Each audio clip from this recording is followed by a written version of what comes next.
مخلوق خدا کی خدمت یا خدمت خلق، اللہ کی مخلوق کی خدمت، آج اس تعلق سے گفتگو کی جائے گی۔ امتیاز اپا، سب سے پہلے ہم یہ جان لیتے ہیں کہ اللہ کی مخلوق کی خدمت یعنی خدمت خلق کے حوالے سے قرآن مجید فرقان حمید میں، احادیث مبارکہ میں کیا ارشادات ملتے ہیں، اس تعلق سے ہمارے ناظرین کو کچھ بتائیے گا۔ شکریہ زینب۔ بسم اللہ الرحمن الرحیم۔ وفی اموالہم حق للسائل والمحروم، صدق اللہ مولانا العظیم۔ آپ دیکھیں تو اسلام کا جو مزاج ہے کہ کچھ ہم پر انفرادی ذمہ داریاں ہیں اور کچھ اجتماعی ذمہ داریاں ہیں۔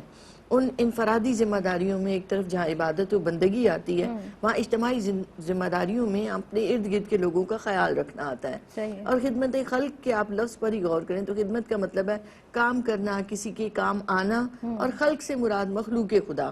تو یہ دائرہ اتنا وسیع ہو جاتا ہے کہ جیسے اللہ رب العزت نے اپنا تعارف کروایا، اب قرآن مجید کی پہلی آیت مبارکہ ہے الحمدللہ رب العالمین، تو اللہ نے فرما دیا کہ وہ عالمین کا رب ہے، فقط صرف مسلمانوں کا رب نہیں ہے۔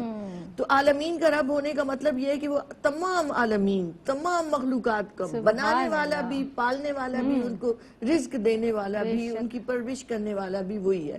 پھر ابھی آپ نے بھی جیسے انٹرو میں بتایا کہ آقا علیہ السلام کا تعارف دیا تو فرمایا رحمت للعالمین، کہ وہ تمام عالمین کے لیے رحمت ہے۔ تو اب اللہ رب العزت اہل ایمان سے یہ تقاضا کرتا ہے کہ ان کی بھی محبت کا، مہربانیوں کا دائرہ اتنا ہی وسیع ہو۔ اگر اللہ اور اللہ کے رسول کے چاہنے والے ہیں تو انہیں اپنے دائروں کو بھی وسیع رکھنا ہے، مگر اس کی ترتیب بتا دی گئی کہ پہلے حق کس کا ہے، اس کے بعد کس کا ہے، اس کے بعد کس کا ہے۔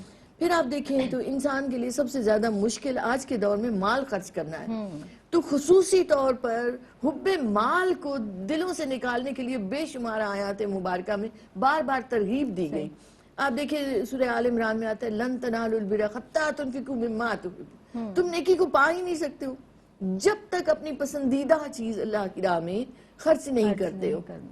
اسی طرح سورہ دہر میں فرمایا کہ وَيُطْعِمُونَ الطَّعَامَ عَلَىٰ حُبِّهِ، کہ اللہ کی محبت میں وہ کھانا کھلاتے ہیں۔ اور یہاں اہل بیت اطہار کا ذکر کیا، کس کو کھانا کھلانے ہیں؟ یتیم کو، مسکین کو، اسیر کو۔ حالانکہ روزہ ہوتا ہے مگر اس کے باوجود ان لوگوں کی ضرورت کو جو آواز دیتے ہیں تو ان کو ترجیح دیتے ہیں، خود فاقے سے رہتے ہیں۔ اور اس کے ساتھ ہی فرمایا کہ وہ کیا چاہتے ہیں، کیا ان سے کچھ جزا چاہ رہے ہیں، کیا ان کی شکر گزاری چاہتے؟ نہیں، وہ کچھ نہیں چاہتے، فقط اللہ کی رضا چاہتے ہیں، کہ ان کی نیت اور ان کا مقصود فقط اللہ رب العزت کی ذات مبارکہ ہے۔ پھر فرمایا فی اموالہم، ان کے مالوں میں حق ہے، سائل کا بھی اور محروم کا بھی۔ تو ہر سائل اور ہر محروم کا حق آپ کے پاس ہے اگر اللہ نے آپ کو صاحب ثروت بنایا ہے تو۔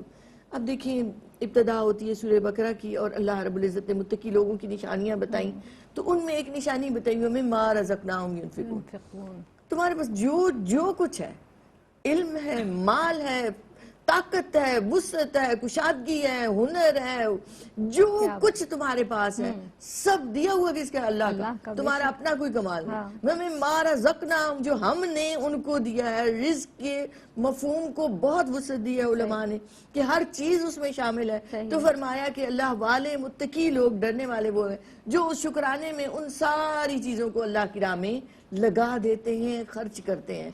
نبی کریم علیہ السلام کا فرمان مبارک ہے الخلق عیال اللہ، کہ مخلوق اللہ کا کنبہ ہے۔ اور آپ علیہ السلام نے فرمایا کہ اللہ کو محبوب وہ ہے جو اللہ کی مخلوق کو محبوب رکھتے ہیں۔ پھر اسی طرح ایک مرتبہ صحابہ آئے اور آپ علیہ السلام سے عرض کیا کہ جو امیر لوگ ہیں وہ لے جاتے ہیں، رفع عام کے کام کرتے ہیں، تو ہم کیا کریں، ہم جو نادار لوگ ہیں؟ تو آپ علیہ السلام کے فرمان مبارک کا مفہوم یہ ہے کہ سواری پہ مدد دینا بھی صدقہ ہے، کسی کا آتام لینا بھی صدقہ ہے، تسبیح پڑھنا بھی صدقہ ہے، راستے سے تکلیف دہ چیز کو ہٹا دینا بھی صدقہ ہے، تو کسی دو آدمیوں میں صلح کرا دینا بھی صدقہ ہے۔ وہ اتنی وسعت دے دی کہ ہر شخص خدمت خلق کر سکتا ہے۔ ضرورت اس بات کی ہے کہ نیت، ارادہ ہو، سوچ ہو، فکر ہو اللہ کی رضا کی، اور بندہ کسی کام آنا چاہے تو راستے کھل جاتے ہیں۔ اللہ کی رضا کے لیے آپ جو بھی کام کریں وہ اللہ کی خوشنودی اور اللہ کی رضا کے لیے کریں، کہ تم زمین والوں پر رحم کرو، آسمان والا تم پر رحم فرمائے گا۔ تو یہ اتنا پیاری حدیث مبارکہ ہے۔